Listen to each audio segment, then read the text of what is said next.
Hi Year 5, so hopefully you enjoyed yesterday's fraction recap and it's now fresh in your minds. This is your Wednesday math lesson for Johnson and Turing group, and today we're going to be looking at equivalent fractions.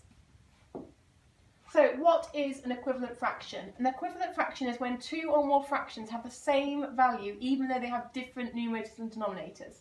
So for example, if we think of pizza, so here I have half a pizza. So I had two parts, one part of it is left. Clearly very hungry.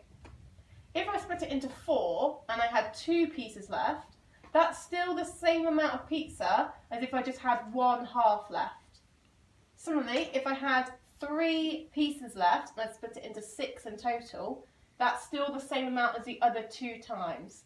Now, what I would like you to do now is to pause this video, watch the YouTube clip on the link, so a video within a video, and then unpause this video and then we'll talk for some more examples.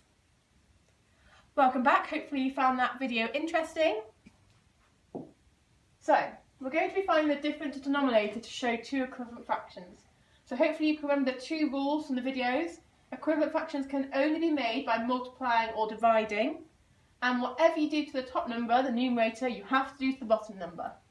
So, if we look at the numbers we've got, what do you have to do to 3 to get to 9? Hopefully you'll be able to tell me that you need to times it by 3. Whatever we do to the bottom, we need to do to the top, and vice versa. So we need to do 5 times by 3, which equals 15. So that tells us that 3/5 is equal to 9/15, because we've times both by 3, which has given us 15 as a denominator. Okay, 1/10 is equal to how many 20th? So if I was to write this out a little bit larger,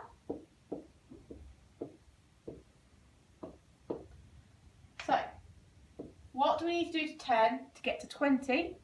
Hopefully you'll be able to tell me that we need to times it by 2. Whatever we do to the bottom, we have to do to the top. So what is 1 times by 2? You should be able to tell me that 1 times by 2 is 2. So 1/10 is equal to 2/20. All you need to remember is you only can do it by timesing or dividing, and whatever you do to the top, you need to do to the bottom.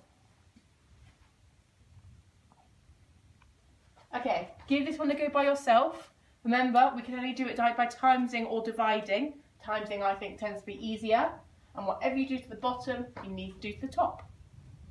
Okay, welcome back. So, whatever you do to the bottom, we need to do to the top.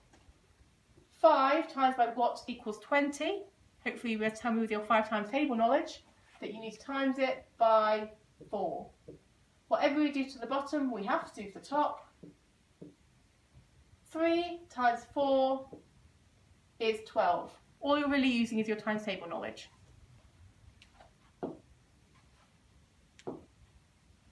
So what you're going to be doing today is working through these questions. Remember, draw arrows to help you. Use times or dividing, and whatever you do to the bottom, we need to do to the top. So to work through this first one to get through together, 2 times by what equals 4. We need times it by 2. 1 times by 2 is 2, and that's my answer. If you want to copy these out onto some paper so you've got a bit more room, you're very welcome to. But remember, the golden rules, you can only times or divide, and whatever you do to the top, you have to do to the bottom as well. Good luck!